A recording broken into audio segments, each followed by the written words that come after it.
Assalamualaikum warahmatullahi wabarakatuh. Apa kabar anak-anak ustazah yang soleh dan soleha? Ustazah harap kalian semua selalu sehat nak ya, dan tetap semangat walaupun kita belajar di rumah. Baiklah, untuk pagi hari ini kita akan belajar pada tema 3, tugasku sehari-hari, dan subtema 1, tugasku sehari-hari di rumah. Nah anak-anak ustazah, siapkan buku tema 3 atau 2C kalian, pensil dan penghapus. Insya Allah untuk pembelajaran kali ini kita akan belajar menulis bersama-sama. Nah, berkaitan dengan tugasku sehari-hari di rumah, selama pembelajaran di rumah ini, apa saja sih yang kalian lakukan di rumah? Apakah kalian membantu orang tua? Apakah kalian hanya duduk saja melihat orang tua bekerja? Nah, coba kita ingat kembali hadis tentang surga. Al-jannatu tahta aqdamil ummahat. Surga itu di bawah telapak kaki ibu. Nah, anak-anak ustazah, selama kita berada di rumah, lebih baik, alangkah baiknya kita membantu orang tua. Kalian bisa membantu ibu kalian menyapu, mencuci, membuang sampah, atau pekerjaan ringan yang lainnya. Bisa juga yang punya adik menjaga adiknya. Nah, anak-anak saja yang soleh dan soleha, untuk pembelajaran kali ini kita akan fokus pada pelajaran bahasa Indonesia bersama Ustazah Mina. Nah, Ustazah Mina untuk pembelajaran tema 3 ini akan mendampingi anak-anak ustazah belajar bahasa Indonesia.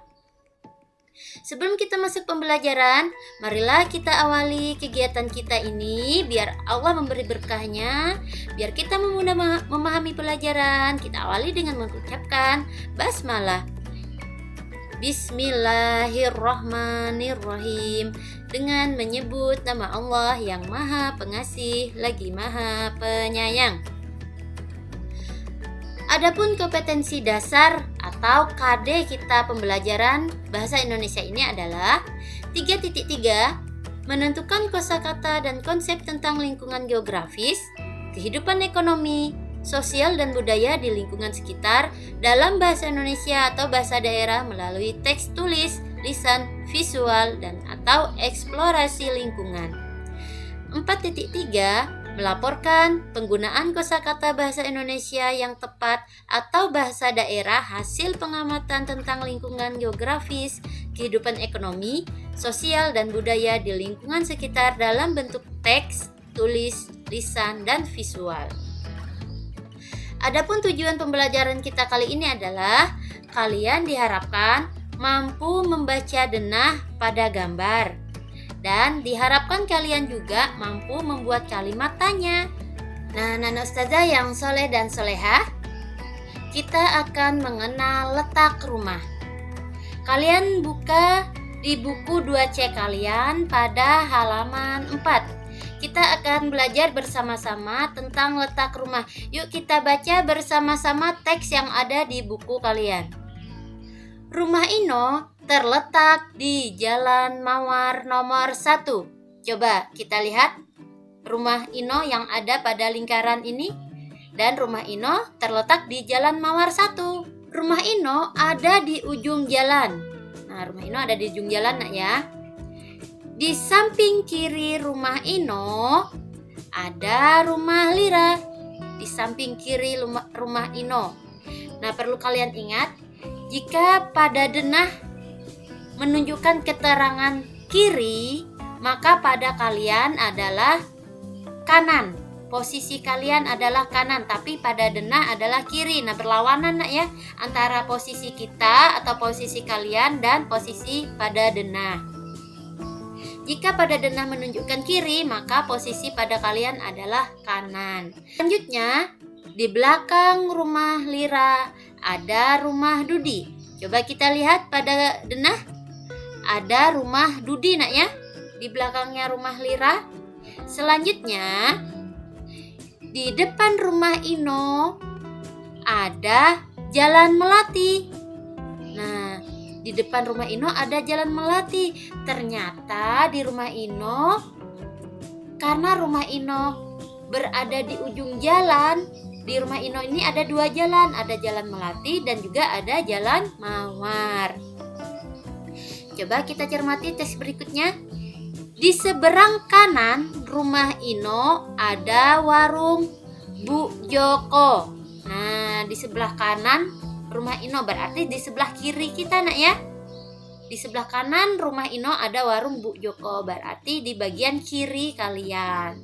Coba selanjutnya kita akan lihat pada halaman 5. Nah, di situ ada soal tuh. Mari kita jawab bersama-sama, Nak. Nomor 1, rumah Ino ada di jalan titik-titik. Tadi rumah Ino ada di jalan apa? Coba kita lihat rumah Ino ada di jalan. Ya, pada teks sebelumnya menerangkan rumah Ino ada di Jalan Mawar. Nah, boleh kalian tulis di buku kalian, dijawab dengan Mawar. Nomor 2, rumah Lira ada di sebelah titik-titik rumah Ino. Nah, rumah Lira, coba kita lihat. Rumah Lira. Rumah Lira ini ada di sebelah apa rumah Ino ya? Di sebelah kanan rumah Ino atau di sebelah kiri? Coba kalian lihat. Di sebelah kiri. Nah, rumah Lira ada di sebelah kiri rumah Ino. Berlawanan dengan tangan kalian, Nak ya. Tangan kalian kanan tapi pada denah menerangkan kiri. Nomor 3, rumah Dudi ada di titik-titik rumah Lira. Nah, rumah Dudi ada di titik-titik rumah Lira. Di mana ya rumah Dudi? Di belakang kah atau di depan rumah Lira? Yo, silahkan kalian isi sendiri. Dan nomor 4, Jalan Melati ada di depan rumah. Rumah siapa? Coba kalian lihat pada denah. Dan yang terakhir nomor 5, di seberang kanan rumah Ino ada titik-titik. Ada apa ya di sebelah kanan rumah Ino tadi? Nah, silahkan untuk nomor 3, 4, dan 5 kalian isi sendiri, Nak ya. Boleh minta bantuan pada ayah dan bunda atau saudara kalian di rumah. Kita lanjut akan mengamati denah sama denahnya. Tapi ini pada halaman 13. Coba dibuka kembali bukunya di halaman 13. Yuk kita baca bersama-sama teksnya. Selesai bermain bola, Ino merasa haus. Ino membeli minuman di warung Bu Joko. Wow, Ino bermain bola, terus beli minuman di warung Bu Joko. Di belakang warung Bu Joko ada sekolah TK Ananda. Nah, ini di belakang warung Bu Joko ada sekolah TK Ananda. Di Jalan Anggrek ada toko buku. Ini Jalan Anggrek ada toko buku. Di sebelah kiri lapangan ada taman bermain. Jika ini lapangan, Nak ya. Jika di sebelah kiri lapangan, maka kita atau di bagian kalian posisinya adalah kanan. Ini taman bermainnya. Baiklah, kita akan menjawab soal yang ada di halaman 14. Coba lihat di halaman 14 soalnya. Nomor 1. Rumah Bagas terletak di seberang titik-titik. Coba kita perhatikan rumah Bagas. Nah, ini rumah Bagas ada di seberang. Di seberang apa ya? Ini apa ini? Ini adalah taman. Nah, taman bermain. Nah, rumah Bagas ada di seberang taman bermain. Dan rumah Tiur ada di belakang. Ini rumah Tiur. Ada di belakang apa, Nak ya? Ada di belakang rumah Vera. Dan yang nomor 3, taman bermain ada di belakang atau titik-titik atau di seberang. Nah, ini taman bermain tadi. Ada di belakang apa ya ini? Coba kalian lihat di belakang apa? Dan di seberang apa ya? Nah, ini di seberang apa ini? Silahkan kalian jawab sendiri di rumah. Nomor 4 juga sama, kalian jawab sendiri. Rumah Dudi ada di antara rumah titik-titik dan rumah titik-titik. Nah, kalian jawab sendiri nih. Rumah Dudi ada di antara rumah siapa saja ya? Silakan jawab dan tulis di buku tulis kalian. Nah, anak ustazah yang soleh dan soleha, kita akan mengingat kembali tentang kata tanya. Kata tanya ini ada beberapa. Masih ingat kalian beberapa yang kita pelajari dulu? Baiklah, kita akan mengulang. Yang pertama, kata tanya apa. Kata tanya apa digunakan untuk menanyakan benda, keadaan, atau perbuatan. Yang kedua, kata tanya siapa digunakan untuk menanyakan orang. Kata tanya yang ketiga, kapan digunakan untuk menanyakan waktu. Kata tanya yang keempat adalah di, ke, dari mana digunakan untuk menanyakan tempat. Kata tanya yang kelima, mengapa digunakan untuk menanyakan sebab atau alasan suatu peristiwa yang terjadi. Kata tanya yang keenam adalah bagaimana digunakan untuk menanyakan keadaan dan cara atau proses mengerjakan sesuatu. Dan yang terakhir, kata tanya berapa digunakan untuk menanyakan banyak suatu benda. Nah, anak ustazah, perlu kalian ingat, jika kalian membuat kata tanya, jangan lupa selalu dibubuhi atau dikasih tanda tanya pada akhir kalimat. Nah, yuk kita akan membuat kata tanya atau kalimat tanya pada halaman 14. Mari kita membuat kalimat tanya. Nah, di situ ada kalimatnya, nak ya. Nomor 1. Rumah Lira ada di samping rumah Ino. Nah, dia menerangkan apa ini? Kalian harus mencermati kalimatnya. Sebelum membuat kalimat tanya, kalian cermati maksudnya ini apa? Menanyakan tempatkah, waktukah, atau nama orang. Nah, di samping. Jika di samping itu ada tempatnya rumah, berarti ini menanyakan tempat. Jika kita menanyakan tempat, maka kita menggunakan kata tanya di mana. Coba, di mana rumah Lira? Nah, ini kalimat tanyanya. Nomor 2, TK Ananda terletak di belakang warung Bu Joko. Nah, kalimat tanyanya adalah di mana letak TK Ananda?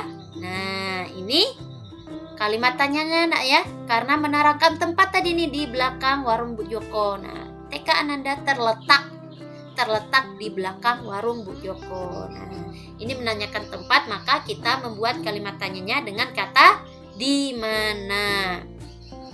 Yang ketiga, lapangan bulu tangkis ada di seberang toko buku. Kalimat tanyanya adalah titik-titik. Kalian bisa membuat kalimat tanyanya ini. Bagaimana kalimat tanyanya? Dan yang keempat, rumah Tiur terletak di antara rumah Vera dan Nana.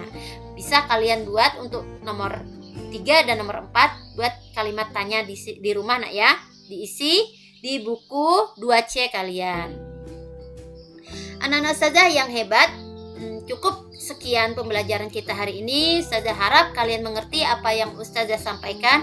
Kesimpulan pada pembelajaran pagi hari ini yang pertama yaitu ketika membaca denah, arah kanan dan kiri berlawanan.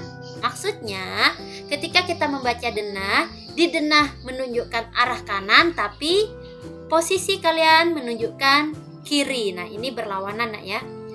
Berikutnya, kanan, kiri, depan, dan belakang adalah petunjuk letak pada denah. Selanjutnya, kalimat tanya adalah kalimat yang digunakan untuk bertanya. Dan kalimat tanya diakhiri dengan tanda tanya. Ini tanda tanyanya. Nah, setiap kalian membuat kalimat tanya, jangan lupa diakhiri dengan tanda tanya. Ketika akan membuat kalimat tanya, fahami dulu keterangan kalimat yang ada. Apakah menunjukkan waktu, tempat, nama orang, kejadian, atau yang lainnya. Ya, anak-anak ustazah yang hebat, ada 5 tips agar tetap sehat selama berada di rumah. Coba kita perhatikan. Yang pertama, Jaga sirkulasi udara dengan membuka jendela di pagi hari. Nah, jika bangun pagi, buka jendela rumah kalian nak ya, agar udaranya atau sirkulasi udara berjalan dengan lancar. Yang kedua, berjemur di bawah sinar matahari 20 sampai 30 menit setiap pagi. Ini di pagi hari, bukan siang. Yang ketiga, olahraga minimal 30 menit setiap hari. Nah, boleh lari-lari kecil di sekitar rumah, boleh main sepeda atau bermain di sekitar rumah bersama keluarga. Nah, yang keempat, makan makanan sehat dan tidak berlebihan. Dan yang terakhir, tidur sebelum jam 10 malam. Nah, walaupun kita tidak ke sekolah di pagi hari, tapi kalian harus tidur lebih awal nak, karena agar kita mudah bangun untuk melaksanakan sholat subuh. Nah, anak-anak ustazah yang hebat, selama di rumah jangan lupa untuk sholat. Kita berdoa minta kepada Allah, berdoa sungguh-sungguh agar pandemi COVID-19 ini atau COVID-19 ini lekas hilang, biar kita bisa kembali ke sekolah seperti biasanya. Dan biarpun kita berada di rumah, diulang-ulang kembali nak ya, murojaahnya, bacaan qiraati atau Al-Qur'annya dan hafalannya. Dan selalu dengarkan nasihat apa kata ayah dan bunda kalian di rumah.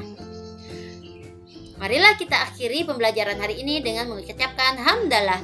Alhamdulillahirabbil alamin. Segala puji bagi Allah Rabb semesta alam.